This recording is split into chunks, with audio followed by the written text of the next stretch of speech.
ورثۃ الانبیاء، علماء انبیاء کے وارث،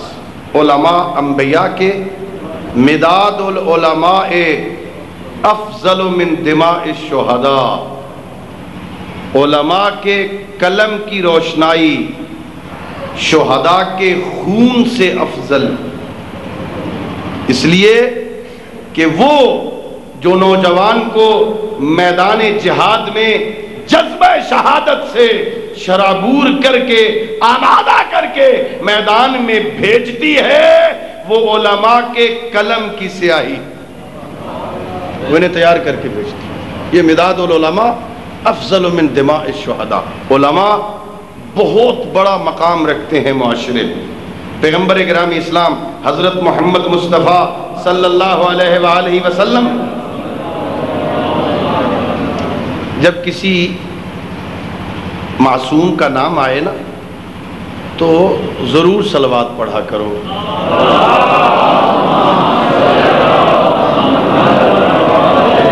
پیغمبر گرامی اسلام نے فرمایا میں تمہیں بتاؤں اس دنیا میں سب سے بڑا بخیل کون ہے؟ پوچھا گیا ہاں یا رسول اللہ فرمائیے، فرمایا سب سے بڑا بخیل وہ ہے جس کے سامنے میرا ذکر کیا جائے اور وہ مجھ پہ صلوات نہ پڑھے۔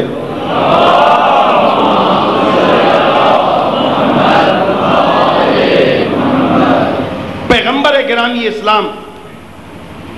سید الرسل علم کی عظمت کو بیان کرتے، علماء کے مقام کو بیان کرتے، فرماتے یہ علماء میری شریعت کے علماء اتنے عظیم ہستی ہوتے ہیں جب یہ کبھی نماز پڑھ رہے ہوں اکیلے، تمہیں اکیلے نظر آتے ہیں، یہ اکیلے نہیں ہوتے، آسمان سے فرشتے اترتے ہیں، اپنے پروں کو ان کے بدن کے ساتھ مس کرتے ہیں، ان کی اقتداء میں نماز پڑھتے ہیں،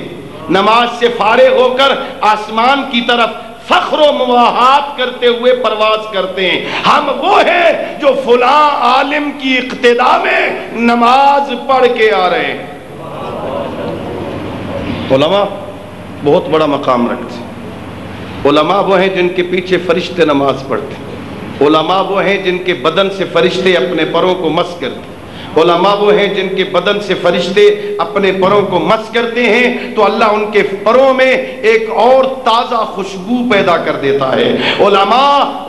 وہ ہیں جو لوگوں کو دین سکھاتے ہیں، علماء وہ ہیں جو لوگوں کی روح کی تربیت کرتے ہیں، علماء وہ ہیں جو لوگوں کو آداب بندگی سکھاتے ہیں، علماء وہ ہیں جو لوگوں کے اور ان کے خالق کے درمیان کمزور ہو جانے والے رشتوں کو مضبوط بناتے ہیں، لوگوں کو سکھاتے ہیں بھٹکتا نہ رہے، دھکے نہ کھا، اس دروازے پہ آ جس دروازے پر جھکنا عبادت۔ اور میں اکثر مجالس میں کہا کرتا ہوں اللہ بڑا کریم ہے نا، اس کی تخلیق میں بھی مصلحت ہے، کبھی غور کرو نا، اس کی تخلیق میں بھی مصلحت ہے، وہ مصلحتوں کا خالق ہے۔ اللہ نے جب انسان کو پیدا کیا تو پہلے نیچے پیر بنائے،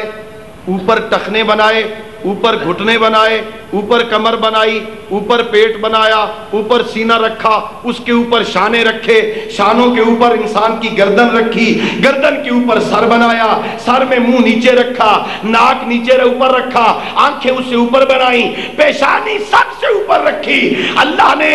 تیری تخلیق میں تجھے سر بلند بنایا ہے، تیری پیشانی کو سب سے اوپر رکھ کے تجھے سبق سکھایا ہے، او میرے بندے میں نے تجھے سر بلند پیدا کیا ہے، اب تیرے سر کی بلندی یہ ہے کہ یہ بس میرے سامنے جھکے۔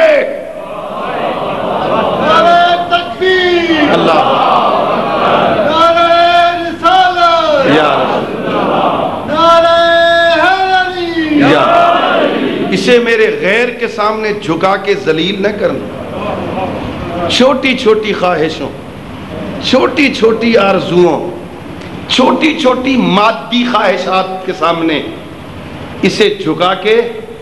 ذلیل نہ کر دینا ہے۔ سر کی بلندی یہ ہے کہ یہ بس میرے سامنے جھکے۔ کسی اور کے سامنے نہ جھکانا، علم سکھائے گا اس سر نے کہاں جھکنا ہے کہاں نہیں جھکنا، یہ علم تجھے بتائے گا اس کا کہاں جھکنا عظمت ہے اور کہاں اس کا نہ جھکنا عظمت۔ علم اور یہ علماء ہیں جو اس فریضے کو انجام دینے کی کوشش کرتے ہیں، اور یہ ہم ہیں جو علماء سے دور بھاگتے ہیں۔ ناراض تو نہیں ہو جاؤ گے؟ میں عرض کروں ایک جملہ، ایک بہت بڑا حکیم ہے، دانا ہے، میں نے پچھلے دنوں اسی رمضان میں اس حکایت کو پڑھا۔ ایک حکیم ہے، 700 فرسخ کا سفر کرتا ہے ایک اور حکیم سے کچھ حکمت کی باتیں پوچھنے کی۔ 700 فرسخ، ایک فرسخ تقریباً 3 میل کا ہوتا ہے، 2100 میل کا سفر کرتا ہے ایک اور حکیم سے کچھ حکمت کی باتیں، اور وہ باتیں میں نے پڑھی جن کا نہ اصول دین سے تعلق ہے نہ فروعات دین سے تعلق ہے، وہ باتیں پوچھنے کے لیے 2100 میل کا سفر کرتا ہے، اور ہم وہ ہیں عالم منبر پہ آ جائے، ہم سگریٹ پینے کے لیے باہر نکل جائیں، وہ کوئی مسئلہ بیان کرنا شروع کرے گا، ہم کہیں گے یہ کیا مجلس ہے۔ اور قبلہ میں بتاؤں، میرے ساتھ واقعہ پیش آیا، لاہور میں ایک بہت بڑے اجتماع سے میں مجلس پڑھ رہا تھا، اور وہ مجلس حضرت امام موسیٰ کاظم علیہ السلام کی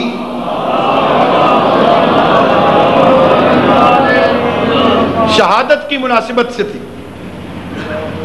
اور ظاہر امام موسیٰ کاظم علیہ السلام کی مناسبت سے مجلس ہو تو جہاں باقی ان کے فضائل بیان ہوں گے وہاں مولا کی عبادت کا تذکرہ تو ہوگا۔ میں اور فضائل بیان کرتے کرتے جب مولا کی عبادت بیان کرنے لگا تو چونکہ لاہور کا اجتماع تھا،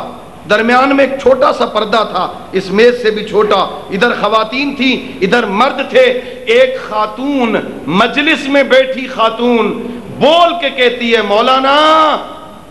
یہ امام کی مجلس میں اللہ کہاں سے آ گیا؟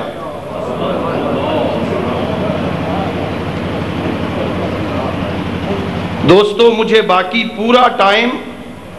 توحید بیان کرنے پہ لگ گیا، یہ سمجھانے کے لیے کہ تیرے مکتب میں اللہ کی عظمت کیا ہے، تیرے مکتب میں توحید کا مقام کیا ہے، تیرے مکتب میں توحید کی عظمت کیا ہے۔ میرے مولا امام علی علیہ السلام نے توحید کو کیسے بیان کیا، امام حسن علیہ السلام نے توحید کا بیان کیسے کیا، امام حسین علیہ السلام نے توحید کی عظمتوں کو کیسے بیان کیا، یہ بیان کرنے پہ وقت خرچ ہو گیا کہ سارے دین کا میوہ توحید۔ کون بتائے گا یہ کیسے پتہ چلے گا؟ علم کی بنیاد۔ ہم علم سے دور ہو گئے، ہماری مجلسوں کا رنگ علمی نہیں رہا۔ ناراض نہیں ہوں گے آپ، یہ واقعہ کربلا در حقیقت ایک بہانہ تھا اس مکتب کی تعلیمات کو پہنچانے کا۔ رونا، واقعہ کربلا کو بیان کرنا، یہ دراصل تمہید تھی کہ اس کے سائے میں مقصد حسین ابن علی کو بیان کیا جائے، اور اب صرف مقصد رہ گیا رونے اور رولانے تک۔ وہ جو تمہید کے بعد آنا تھا وہ سب کچھ لوگوں کو